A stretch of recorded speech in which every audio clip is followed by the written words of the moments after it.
आगरा, जो कि इंडिया का शहर है, यहाँ पर मुगल सल्तनत की ऐसी निशानी मौजूद है जो कि 42 एकड़ पर वाक़िया है, जिसकी खूबसूरती को देखने दूर दूर से लोग आते हैं। मगर इसकी खूबसूरती के पीछे एक दुख और एक दर्द भरी दास्तान है, जिसको जानने के लिए आपको लेवल अप चैनल के साथ जुड़े रहना चाहिए। दोस्तों, 400 साल पहले की बनाई जाने वाली ये इमारत, जो अपने दौर में सबसे बड़ी और सबसे शानदार मानी जाती थी, अब इसको दुनिया का 7वां अजूबा भी माना जाता है। इस खूबसूरत तरीन और आलीशान इमारत को बनाने के लिए एक नहीं, हजार नहीं, बल्कि 20,000 मजदूरों ने दिन रात मेहनत की, जो कि बस 1-2 साल की बात नहीं, बल्कि 22 साल तक अपना खून पसीना बहाते रहे। तब जाके ये आलीशान और दुनिया की दिलकश इमारत, जिसका नाम ताजमहल था, तामीर हुई। और अगर आज की तारीख में ताजमहल की कीमत का अंदाजा लगाया जाए तो संगे मरमर का ये खूबसूरत तरीन मकबरा, जो लगभग 7,500 करोड़ रुपए से ज्यादा का बनता है, क्योंकि मुगल आर्किटेक्चर्स ने इस मकबरे को ऐसी आलीशान तर्ज से बनाया था, इसकी तारीफ आज के इंजीनियर्स भी करते हैं। अगर बात की जाए ताजमहल के चारों मीनारों की, तो इसको बिल्कुल भी सीधा खड़ा नहीं किया गया, बल्कि इनको बाहर की तरफ झुकाया गया। जानने पर मालूम हुआ सबसे बड़ी वजह ये थी कि अगर इसको सीधा खड़ा करते तो ये भी बिल्कुल दूसरे मीनारों की तरह लगते, इसमें कोई यूनिक बात ना होती। और इसकी सबसे बड़ी वजह एक ये भी मानी जाती थी कि अगर कभी यहाँ पर खतरनाक जलजला आ जाए तो ये मीनार ताजमहल के ऊपर नहीं, बल्कि एक साइड पर गिरते, जिस पर ताजमहल को कोई आंच ना आ सके। आखिर ऐसी क्या बात थी जो ताजमहल को इतना बारीकी से बनाया गया? दोस्तों, ये बात है 1607 की, जब हिंदुस्तान के इस खित्ते में मुगल सल्तनत का कब्जा हुआ करता था। मुगल शहंशाह के सबसे छोटा बेटा शहाबुद्दीन मोहम्मद खुर्रम, जो कि 15 साल का हो गया था, इसी सिलसिले में आगरा फोर्ट में एक आलीशान महफिल सजाई गई। खुर्रम, जो कि मुगल शहंशाह को सबसे ज्यादा हरदिल अजीज था, और इसके हर जन्मदिन में इसको हीरे और जवाहरात से तोला जाता था, और ये तमाम हीरे और जवाहरात खुर्रम के नाम कर दिया जाता। लेकिन इस दिन कुछ और भी होने जा रहा था। मुगल शहंशाह ने शहजादा खुर्रम की शादी अपने एक वकील की बेटी से कर दी, जिसका नाम मुमताज महल था। इन दोनों को पहले दिन से ही बहुत ज्यादा मोहब्बत हो चुकी थी, और ये बात कोई भी नहीं जानता था कि ये मोहब्बत अमर होने वाली है। शादी के 10 साल तक शहजादे ने बहुत सी जंगें लड़ी और खूब कामयाबी समेटी, और इन्हीं कामयाबियों की वजह से शहंशाह ने इनको शाहजहां के लक़ब से नवाजा, जिसका मतलब पूरी दुनिया का बादशाह है। शाहजहां की टोटल 6 बीवियां थीं, जो आगरा फोर्ट के हरम में रहती थीं, मगर इनमें से सबसे ज्यादा शाहजहां जिससे मोहब्बत करते थे, उनका नाम मुमताज था।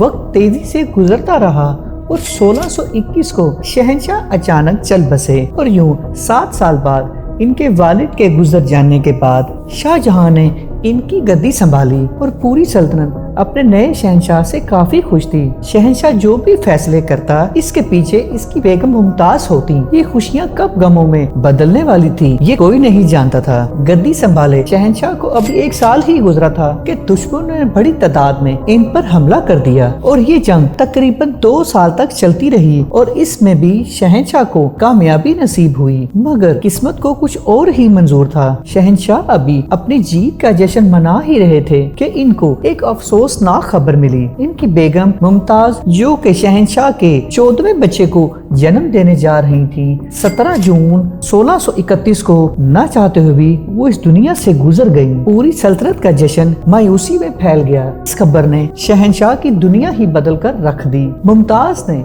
मरने से पहले एक ख्वाहिश की थी। वो चाहती थी कि उनकी कब्र दुनिया के सबसे खूबसूरत मकबरे में बनाई जाए। बस इसी आखिरी ख्वाहिश को पूरा करने के लिए शाहजहां ने अपनी सारी दौलत और अपनी जिंदगी वक्फ करने का इरादा कर लिया। 6 माह गुजरने के बाद ताजमहल की कंस्ट्रक्शन का काम शुरू कर दिया गया। तकरीबन 20,000 मजदूरों, पत्थर तराश और कारीगरों को पूरी सल्तनत से जमा किया गया, क्योंकि मुमताज की कब्र यमुना रिवर के बिल्कुल साथ थी, और यहाँ पर दुनिया की खूबसूरत तरीन बिल्डिंग बनाना काफी मुश्किल था। यहाँ पर जमीन को खोदने से पानी ताजमहल की बुनियादें हिला सकता था, जो कि बहुत बड़ा मसला था। बस इसी दौरान मुगल इंजीनियर्स ने यहाँ सबसे पहले काफी कुएं बनाना शुरू कर दिए। जब तक जमीन नजर नहीं आती थी, इसको खोदते रहते थे और जो कुआं बना लेते उनको पत्थरों और गारों से भरा गया और फिर उसके ऊपर पत्थरों के बड़े बड़े कॉलम्स खड़े किए गए। मजदूरों के साथ साथ हाथियों से भी काफी हद तक काम लिया गया और फाइनली मुगल इंजीनियर की ये ट्रिक काम कर गई और नरम जमीन पर भी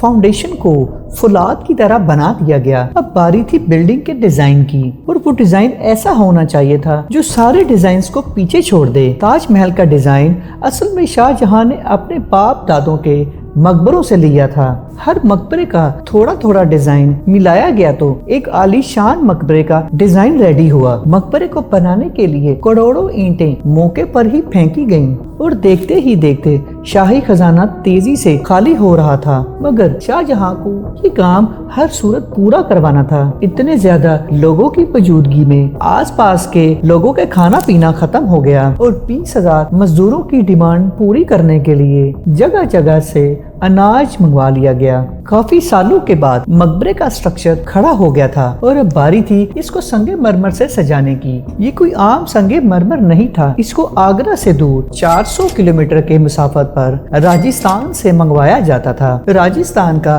मारकाना मार्बल आज भी दुनिया में माना जाता है। और तो और शाहजहां ने पूरा मारकाना मार्बल रिजर्व करवा लिया था और किसी को भी ताजमहल बनने से पहले ये मार्बल लेने की इजाजत नहीं थी। 1000 हाथियों की मदद से ये मार्बल आगरा मंगवाया गया। फिनिशिंग के लिए इसको पेट्राडोरा या परचिनकारी से सजाया जाना था। पेट्राडोरा ऐसी कलाकारी को कहा जाता है जिसमें मार्बल को कीमती पत्थर की शेप में तराशा जाता है और फिर पत्थर को ग्लू के जरिए लगाया जाता है। जिस ग्लू से इस पत्थर को लगाया जाता था ये कोई आम ग्लू नहीं थी। इस पर काफी रिसर्च करने के बाद पता चला कि इसको शीरा, लेमन जूस और संगमरमर के पाउडर को मिक्स करके बनाया जाता है। ताजमहल की सबसे बड़ी खासियत ये थी कि ये दिन में 4 बार अपना रंग बदलता है। सूरज निकलने से पहले ये ब्लैक शेड देता है, सूरज निकलने के बाद ये लाइट येलो और पिंक शेड देता है और दोपहर के वक्त ये बिल्कुल व्हाइट हो जाता है और शाम के वक्त ये पूरी बिल्डिंग गोल्डन हो जाती है। पूरे 22 सालों के बाद सन 1654 को वो दिन आया जब ताजमहल को पूरा कर लिया गया और शाहजहां अपनी बेगम का दुनिया का सबसे खूबसूरत तरीन मकबरा बनाने में कामयाब हो चुका था। ताजमहल बन तो गया था मगर मुगलिया सल्तनत को तबाही के जुमरे में ला खड़ा कर दिया। 4 साल बाद यानी 1658 में शाहजहां के अपने बेटे ने शाही तख्त उलट दिया और शाहजहां को आगरा फोर्ट में कैदी बना लिया गया। शाहजहां को सिर्फ एक सहूलत दी गई और वो ये थी कि वो अपने कैद खाने वाले कमरे की खिड़की से सिर्फ ताजमहल को देख सकते थे और 8 साल कैद में रहने के बाद 74 साल की एज में शाहजहां भी इस दुनिया फानी को अलविदा कह गए और एक बार फिर से शाहजहां को मुमताज से मिलने का मौका मिला और ताजमहल के अंदर ही उनकी कब्र बना दी गई। दोस्तों, आप सब में से ज्यादातर इस हकीकत से वाकिफ नहीं थे जो आज आपको इस वीडियो में बताई गई। उम्मीद करता हूँ आपको वीडियो पसंद आई होगी। बस इसको शेयर करना मत भूलिएगा। फिर मिलते हैं अगली वीडियो के साथ।